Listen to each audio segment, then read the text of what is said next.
આજના સમયમાં સફળ થવું એટલું સહેલું નથી, પણ શું તમને ખબર છે? લગભગ 100% નાકામયાબ લોકોમાં એક અસામાન્ય લક્ષણ હોય છે, એક રોગ જે તેમની નિષ્ફળતાનું કારણ બને છે, અને આ રોગ તમને પણ હોઈ શકે છે. જો તમે આ રોગમાંથી બચી શકો, તો તમારું જીવન બદલાઈ જશે. આજના વિડીયોમાં આપણે આ રોગ વિશે જાણશું. શા માટે આ રોગ દરેક નાકામયાબ વ્યક્તિમાં હોય છે? આ રોગ તમારી સફળતાને કેવી રીતે બરબાદ કરે છે, અને તમે આ રોગમાંથી કેવી રીતે છૂટી શકો?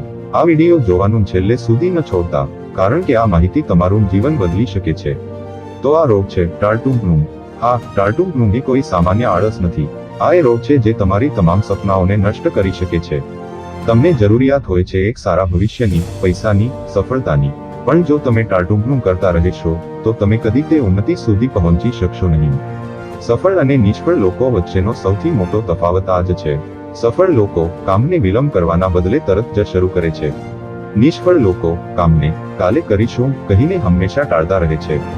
ચાલો હવે સમજીએ કે આ રોગ કેવી રીતે તમારા સપનાઓને નષ્ટ કરે છે. 1. સમયની બરબાદી. દરેક વ્યક્તિ પાસે દિવસના માત્ર 24 કલાક હોય છે.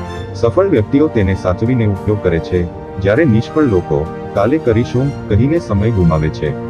તમારે વિચારવું પડશે, શું તમે તમારું ભવિષ્ય બરબાદ કરી રહ્યા છો? 2. આત્મવિશ્વાસ ગુમાવી દે છે.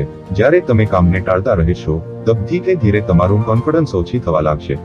તમને લાગશે કે હું ક્યારેય સફળ નથી થઈ શકતો, અને એકવાર તમે આ વિચારને માનવા લાગી જશો, તો તમારું ભવિષ્ય ખરાબ થવા લાગશે. 3. સંભવિત તકો ઓપોર્ચ્યુનિટીઝ ગુમાવી દે છે. સફળ લોકો તકોને પકડી લે છે, પણ ટાળટૂંક માણસ તકો ગુમાવી દે છે. જો તમે આજે એક શરૂઆત નહીં કરો, તો શક્યતા છે કે આજની તક કાલે નહીં રહે. હવે વાત કરીએ ઉપચારની. કેમ કે જો તમે હમણાં જ તમારા ટાળટૂંપણાને દૂર કરી શકશો, તો તમારું ભવિષ્ય બદલાઈ જશે.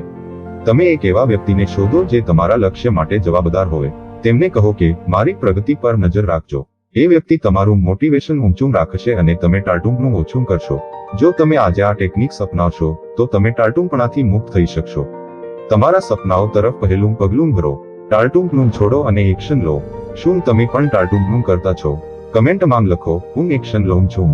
જો તમને આ વિડિયાથી પ્રેરણા મળી હોય, તો તમારું સહકાર અમને વધુ પ્રેરિત કરે છે. સબસ્ક્રાઇબ કરો, લાઇક કરો, અને તમારા મિત્રો સાથે આ મેસેજ શેર કરો. સાથે મળીને આપણે પ્રેરણાનું એક મજબૂત અને સુંદર જૂથ બનાવી શકીએ.